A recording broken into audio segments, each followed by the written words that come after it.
बिहार विधानसभा चुनावों से पहले चुनाव आयोग ने जो एसआईआर की प्रक्रिया के तहत वोटरों की छटनी करने का काम शुरू किया है, उसे लेकर विपक्ष ने संसद से लेकर सड़क तक हंगामा मचाया हुआ है। लेकिन इसी बीच भारत के चुनाव आयोग ने एक ऐसी सूचना जारी कर दी है जिसे सुनकर विपक्ष के साथ साथ देश में रह रहे तमाम अवैध मतदाताओं से लेकर उनके वोट पर जीतने वाली सभी राजनीतिक पार्टियों के कान खड़े हो जाएंगे। जी हां, चुनाव आयोग ने अब पूरे देश में एसआईआर को लागू करने का ऐलान कर दिया है। क्या पूरे देश में एसआईआर को लागू करने से देश की राजनीति में एक बार फिर से सियासी भूचाल आने की संभावना है? इन सवालों का जवाब जानने के लिए देखिए हमारी ये खास रिपोर्ट। अभी बिहार में एसआईआर को लेकर शुरू हुआ हंगामा थमा नहीं था कि चुनाव आयोग ने एक ऐसा ऐलान कर दिया जिसे सुनकर अवैध वोटों से चुनाव जीतने वाली पार्टियां टेंशन में आ जाएंगी।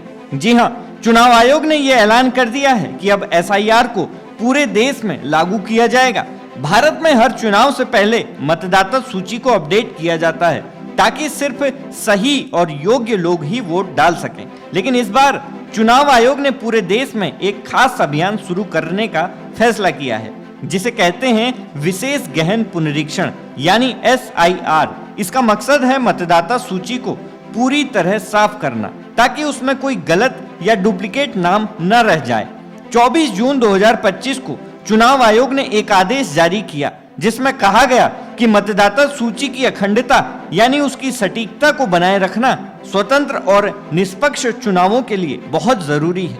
इस आदेश में आयोग ने साफ किया कि वो अपने संवैधानिक कर्तव्य के तहत ये कदम उठा रहा है। मतलब वो चाहता है कि मतदाता सूची में सिर्फ वही लोग हों जो वोट डालने के हकदार हैं। लेकिन ये कहानी तब चर्चा में आई जब बिहार में एसआईआर की प्रक्रिया शुरू हुई। बिहार में विधानसभा चुनाव नजदीक हैं और इस प्रक्रिया ने वहां सियासी हंगामा खड़ा कर दिया है।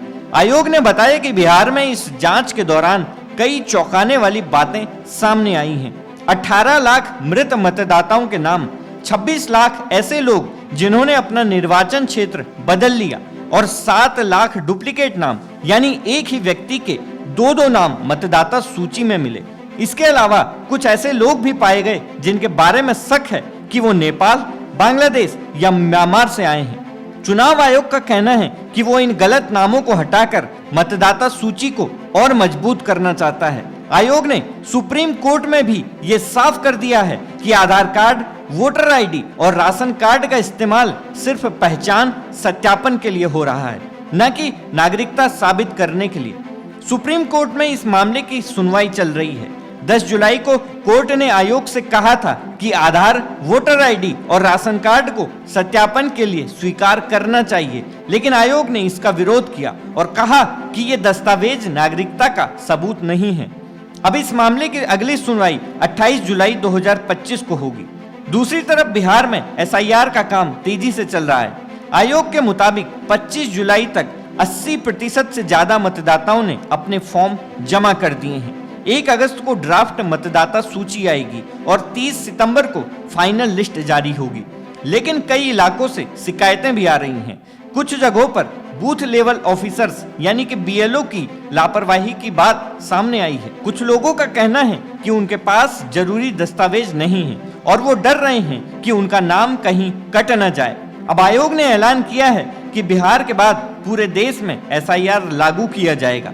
इसका शेड्यूल जल्द जारी होगा। लेकिन सवाल यह है कि क्या यह प्रक्रिया वाकई निष्पक्ष और पारदर्शी होगी? अब बारी आती है इस खबर के मंथन की। दोस्तों, सबसे पहले आपको बताते हैं कि एसआईआर का मतलब है विशेष गहन पुनरीक्षण। इस प्रक्रिया में मतदाता सूची को अपडेट किया जाता है, यानी कि जो लोग मर चुके हैं या किसी का नाम वोटर लिस्ट में 2 बार आया है या कोई भारत का नागरिक नहीं है लेकिन फिर भी अवैध तरीके से उसका नाम वोटर लिस्ट में जोड़ा गया है, इन सबको हटाने का काम एसआईआर के तहत किया जाएगा। लेकिन सवाल यह है कि क्या यह प्रक्रिया वाकई निष्पक्ष है? आइए कुछ तथ्यों पर नजर डालते हैं। दोस्तों, बिहार अभी जो एसआईआर के तहत वोटर लिस्ट को अपडेट किया गया है, जहां पर उसके रिजल्ट हम आपको बताते हैं। चुनाव आयोग के मुताबिक बिहार में करीब 7 करोड़ 89 लाख मतदाता हैं। इनमें से 18 लाख मृत, 26 लाख स्थानांतरित और 7 लाख डुप्लीकेट नाम पाए गए। यानी कुल मिलाकर 51 लाख नामों पर सवाल उठे हैं। अब आप खुद सोच सकते हैं कि सिर्फ अकेले बिहार में ही अगर 51 लाख मामले सामने आए हैं तो पूरे भारत में जब ये प्रक्रिया लागू की जाएगी तो आप सोच सकते हैं कि कितने मामले सामने आएंगे। इसके अलावा 25 जुलाई तक 80% से ज्यादा मतदाताओं ने अपने फॉर्म जमा कर दिए। 1.5 लाख बूथ लेवल एजेंट्स और 1 लाख स्वयंसेवक इस काम में जुटे हुए हैं। विपक्ष का कहना है कि यह प्रक्रिया गरीबों और अल्पसंख्यकों को निशाना बना रही है, खासकर उन लोगों को जिनके पास नागरिकता साबित करने वाले दस्तावेज नहीं हैं। कोर्ट ने आयोग से कहा है कि आधार, वोटर आईडी और राशन कार्ड को सत्यापन के लिए स्वीकार करना चाहिए, लेकिन आयोग ने इसे खारिज कर दिया क्योंकि राशन कार्ड में फर्जीवाड़े की शिकायतें आती हैं और वोटर आईडी खुद मतदाता सूची पर आधारित है। इस पूरे मामले में एक बात तो साफ है कि मतदाता सूची की सटीकता लोकतंत्र की नींव है, लेकिन अगर इस प्रक्रिया में गरीब या वंचित लोग वोटिंग के अधिकार से वंचित होते हैं तो ये लोकतंत्र के लिए खतरा भी बन सकता है। इस मामले पर सुप्रीम कोर्ट की अगली सुनवाई 28 जुलाई को होगी और तब तक ये सियासी हंगामा और तेज होने की उम्मीद है।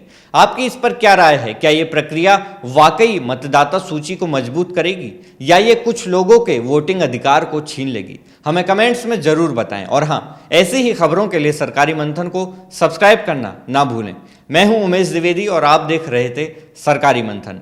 नमस्कार।